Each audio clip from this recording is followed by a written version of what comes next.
इधर जब कृष्णपाल गुर्जर जी के पास बात पहुंची तो कृष्णपाल गुर्जर जी ने लोगों को आश्वासन दिया कि भाई किसी के मकान नहीं टूटेंगे, किसी के मकान नहीं टूटेंगे। मैं पहले भी कहता था, मैं और मेरी पार्टी जो आनंदपुर के लोगों के साथ अन्याय हुआ है, निर्णय भले ही हो गया हो, हम निर्णय का हाई सुप्रीम कोर्ट का सम्मान करते हैं, लेकिन आनंदपुर के लोगों के साथ न्याय नहीं हुआ। उस न्याय की लड़ाई में कृष्णपाल भी और कृष्णपाल की पार्टी और सरकार भी आनंदपुर के लोगों के साथ खड़ी हुई है। वो केंद्रीय मंत्री हैं और महेंद्र प्रताप जी मेरे पिताजी उनसे बहुत सीनियर भी हैं और रिश्ते नाते में बड़े हैं, कहीं दादा भी लगते हैं उनके। तो आप कैसी अलग अलग बातें कर रहे हैं? और अगर आप कह रहे हैं हमारी गलती है तो मैं अब भी कह रहा हूँ, मैंने कल भी कहा था कि आप अभी आ जाइए, आप भाई साहब अभी आके बात कर लीजिए।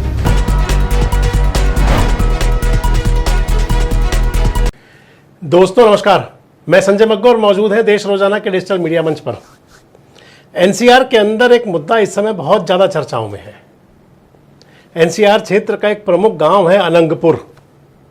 बड़ी चर्चाएं हैं, बड़ी सुर्खियां हैं। जो लोग राजनीतिक घटनाओं में और खासकर किसी भी प्रकार के घटनाक्रम में, सामाजिक घटनाक्रम में रुचि रखते हैं, उनको कल की महापंचायत याद होगी। कल अनंगपुर गांव के अंदर एक बहुत बड़ी महापंचायत हुई और उस महापंचायत के अंदर देश के कोने कोने के सियासी लोग और संगठनों से जुड़े हुए लोग पहुंचे। इस वीडियो में आपसे सारी बात करूंगा कि आखिर अनंगपुर ने क्या पाया, क्या खोया, अनंगपुर का कसूरवार कौन है, अनंगपुर के अंदर आखिर जो सब कुछ चला उसका असली जिम्मेदार कौन है, क्यों एक दूसरे के ऊपर बात डाली जा रही है। दरअसल अरावली हिल्स के अंदर बसा हुआ गांव है अनंगपुर। सेव अरावली और इस प्रकार के आप अभियान लगातार सुनते भी रहे होंगे। ग्लोबल वार्मिंग को लेकर के जो पर्यावरणविद हुआ करते हैं वो तमाम प्रकार के अभियान चलाते हैं, चाहे वो अरावली की बात हो, चाहे वो हिमाचल प्रदेश की बात हो, चाहे वो उत्तराखंड की बात हो, यानी कि जो तमाम पिकनिक स्पॉट्स हैं, तमाम बड़े हिल स्टेशंस हैं, और या फिर अरावली की बात भी चलती है। जो एनसीआर के लोग हैं वो अरावली हिल्स की बात भी किया करते हैं।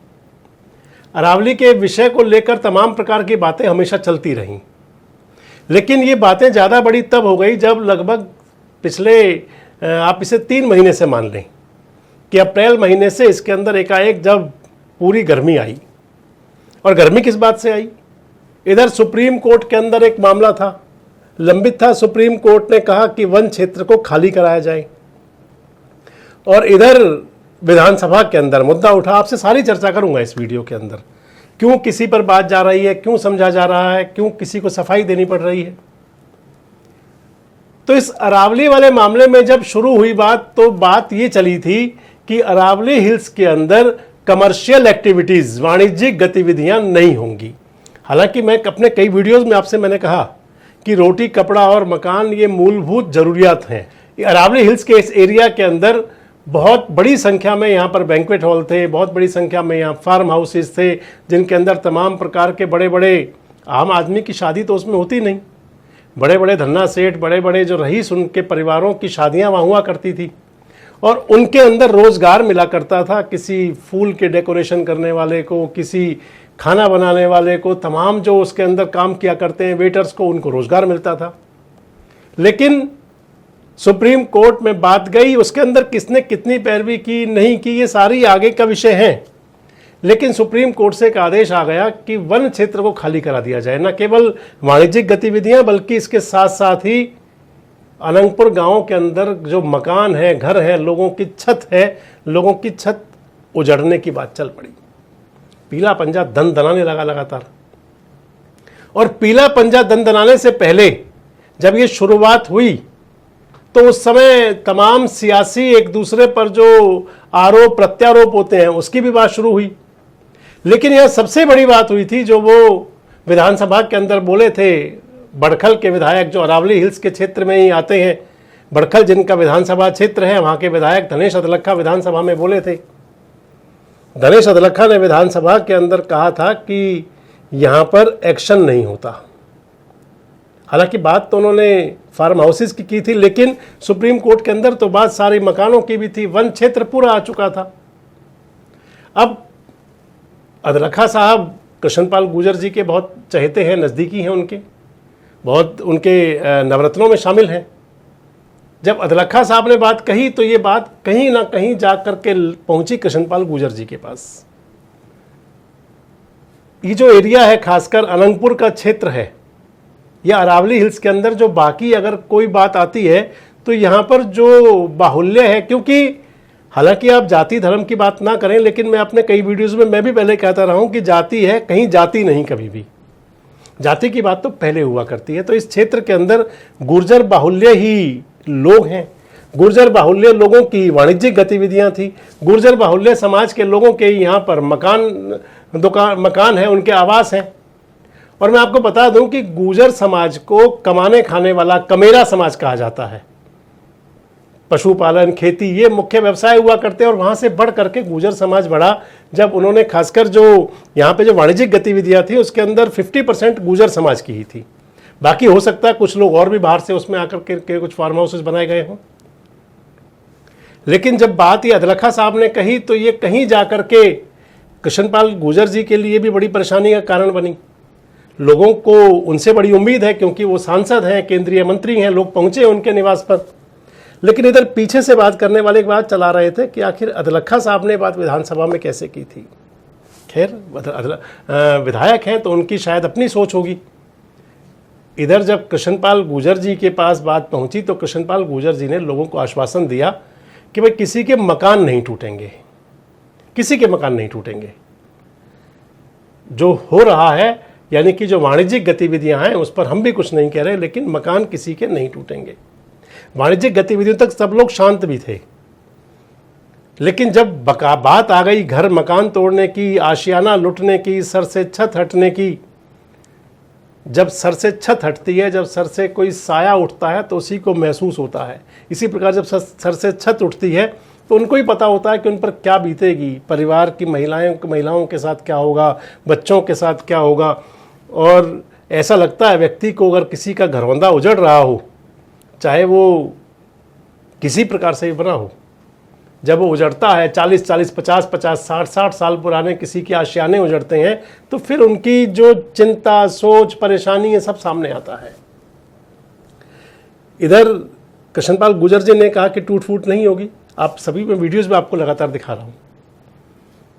लोगों को लगा कि शायद अब बात बन जाएगी, लेकिन इसके बावजूद लोग चौकन्ने थे। वहां पर पंचायतों के आपस में लोगों के बैठकों के दौर चल रहे थे। इधर फार्म हाउसेस तोड़ते तोड़ते वहां पीला पंजा पहुंच गया, जाके अनंगपुर की आबादी बस्ती के अंदर, और 3 मकान वहां पर तोड़ दिए गए। जब 3 मकान टूटे तो फिर वहां पर सब कुछ हुआ जो हुआ करता है। बलवा हुआ, लोगों ने पत्थरबाजी की, लोग सामने भी आए, पुलिस के मुकदमे दर्ज भी हुए, पुलिस ने लाठियां भी भांजी, सब कुछ हुआ। जेसीबी और बुलडोजर वहां पे 3 मकानों को तहस नहस करके वहां से चली गई। लोगों का गुस्सा और ज्यादा बढ़ गया, लोग सड़क पर आ गए, पंचायतें शुरू हो गई। पैदल मार्च करते हुए लोग एक बार फिर कृष्णपाल गुर्जर जी के निवास पर पहुंचे। कृष्णपाल गुर्जर जी ने फिर लोगों को आश्वासन दिया कि भाई जो पहले हुआ मुझे पता नहीं चल पाया, आगे बिल्कुल भी इस प्रकार की कार्रवाई नहीं होगी। लेकिन कहते हैं कि दूध का जला हुआ छाछ को भी फूंक मारकर पीता है। लोगों को संतुष्टि नहीं थी, लोग लगातार अपने वहां पर धरना प्रदर्शन पर बैठे रहे। और इधर सियासत भी फुल, और राजनीतिक लोग तो राजनीति किया भी करते हैं, इसके अंदर कहीं कोई अदरवाइज लेने की बात भी नहीं होती। अनंगपुर के गांव की बस्ती को बचाने के लिए लगातार प्रेस कॉन्फ्रेंस, पंचायत, ये सब लगातार चल रहा था। और इधर कृष्णपाल गुर्जर लगातार कह रहे थे कि किसी का कोई नुकसान नहीं होगा। सोशल मीडिया पर कैंपेन चल रहे थे कि जब कृष्णपाल जी ने कह दिया कि किसी का नुकसान नहीं होगा तो फिर लोगों को विश्वास भी करना चाहिए। लेकिन इधर लोग, और जो दूसरे पक्ष के लोग थे, सियासी लोग भी और गांव की बस्ती आबादी भी, वो लगातार धरना प्रदर्शन पर थी। बाहर से नेताओं का आना जाना शुरू हुआ। 13 जुलाई की यहाँ पर महापंचायत रखी गई और कल महापंचायत को लेकर के सियासत फुल हुई। महापंचायत के अंदर मैं आपको बता रहा था कि हिंदुस्तान के कोने कोने के सियासी लोग पहुंचे। हरियाणा के देखें तो दीपेंद्र सिंह हुड्डा आए, दुष्यंत चौटाला आए, और हरियाणा के कांग्रेस के और अन्य पार्टियों के और नेतागण भी पहुंचे। उत्तर प्रदेश से विधायक आए समाजवादी पार्टी के अनूप प्रधान, उत्तर प्रदेश की सांसद आई इकरा हसन, राकेश टिकैत आए किसान यूनियन के नेता, इधर गुरनाम सिंह चढ़ूनी आए वो हरियाणा के किसान नेता। मतलब पूरा तमाम वहाँ पर जो है हजारों की संख्या में लोग इकट्ठा हुए और बड़ी एक महापंचायत हुई। लेकिन इधर कृष्णपाल गुर्जर जी ने कहा कि वो महापंचायत कैसी, क्योंकि पंचायत में तो दोनों फरीक बैठते हैं। आप सुनिए कृष्णपाल गुर्जर ने क्या कहा। अगर इनमें हिम्मत थी, कोई चोरी नहीं थी, तो उस महापंचायत में सिर्फ विरोधियों का जमावड़ा नहीं होना चाहिए था, हमको भी बुलाना चाहिए था, हमारी भी बात सुननी चाहिए थी। दोस्त तो हम पर लगाएंगे, लेकिन हमको बुलाएंगे नहीं अपनी बात कहने के लिए। तो पंचायत ऐसी होती है, पंचायत में तो सभी पक्ष आते हैं, लेकिन वह विरोधियों की पंचायत थी। ये कभी अपने मंसूबों में कामयाब नहीं होंगे। मित्रों, हमारी कथनीय करने में कोई फर्क नहीं है। मैं पहले भी कहता था, मैं और मेरी पार्टी जो आनंदपुर के लोगों के साथ अन्याय हुआ है, निर्णय भले ही हो गया हो, हम निर्णय का हाई सुप्रीम कोर्ट का सम्मान करते हैं, लेकिन आनंदपुर के लोगों के साथ न्याय नहीं हुआ। उस न्याय की लड़ाई में कृष्णपाल भी और कृष्णपाल की पार्टी और सरकार भी आनंदपुर के लोगों के साथ खड़ी हुई है। इन्होंने अन्याय किया था, हम अन्याय से उनको मुक्त कराएंगे, ये मैं कहना चाहता हूँ। कृष्णपाल गुर्जर कह रहे हैं कि पंचायत में तो दोनों फरीक बैठते हैं, जब हमें बुलाया ही नहीं गया है तो ये तो इंडी गठबंधन वाले लोग थे। जवाब विजय प्रताप ने दिया। विजय प्रताप कह रहे हैं कि हमने तो पहले ही कहा था कि आप आए, और बड़े भाई हैं कृष्णपाल गुर्जर जी, वो आए, वो अपनी बात कहें, हम अपनी बात कहें, जिसको समाज सही कहे वो मानी जाए। आप विजय प्रताप को भी सुन लीजिए। वो केंद्र में मंत्री हैं और महेंद्र प्रताप जी मेरे पिताजी उनसे बहुत सीनियर भी हैं और रिश्ते नाते में बड़े हैं, कहीं दादा भी लगते हैं उनके। तो आप कैसी अनर्गल बातें कर रहे हैं? और अगर आप कह रहे हैं हमारी गलती है, तो मैं अब भी कह रहा हूँ, मैंने कल भी कहा था कि आप अभी आ जाइए, आप भाई साहब अभी आके बात कर लीजिए, और अभी दूध का दूध पानी आ जाएगा मंच पे। आप इस मुद्दे पे बैठना चाहते हैं तो कभी भी लाइव डिबेट कभी भी कर लीजिए, आप कर लीजिए, बाकी आपके पार्टी के लोग साथ आ जाएं, वो कर लें। और मेरा अब भी कहना है, आप अपनी जिम्मेदारी से भाग रहे हैं। इधर जो सब चला, कृष्णपाल गुर्जर जी ने कहा, आपने भी सुना होगा कि 1992 के अंदर फॉरेस्ट एक्ट लाया गया और उनका आरोप लगा कि विजय प्रताप जी के पिताजी मंत्री थे। उसके बाद में उन्होंने कहा कि 2011-12 के अंदर, और इधर भी सब बात चली, तब भी सरकार कांग्रेस की थी, बीजेपी की सरकार नहीं थी।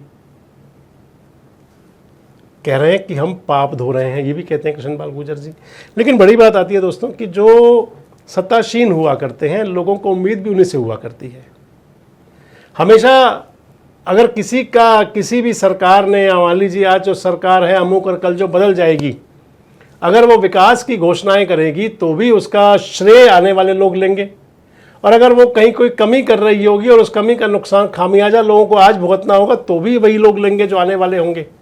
यानी कि अगर 1992 में या 2012 में जो हुआ, आज तो सरकार में जो बैठे हुए हैं, सरकार के अंदर जो काबिज लोग हैं, जो सत्ता चला रहे हैं, लोगों को उम्मीद उनसे ही होगी। लेकिन अब बड़ी बात आ जाती है कि अनंगपुर को आखिर मिला क्या? क्योंकि मैंने अभी तक कहीं पढ़ा नहीं कि उस अनंगपुर की पंचायत के अंदर सभी नेता आए, सबने अपने भाषण दिए और भाषण दे करके वो सब चल दिए। अगर वो तलवार लटकी हुई थी तो आज भी लटकी हुई है। अगला फैसला क्या कोई इसके अंदर विधायी कमेटी बनाई गई कि जो सुप्रीम कोर्ट के अंदर लड़ाई लड़े? क्या इसके अंदर कोई सियासी कमेटी बनाई गई जो सत्ताधीशों से मिले? आखिर इसके अंदर क्या फैसला हुआ?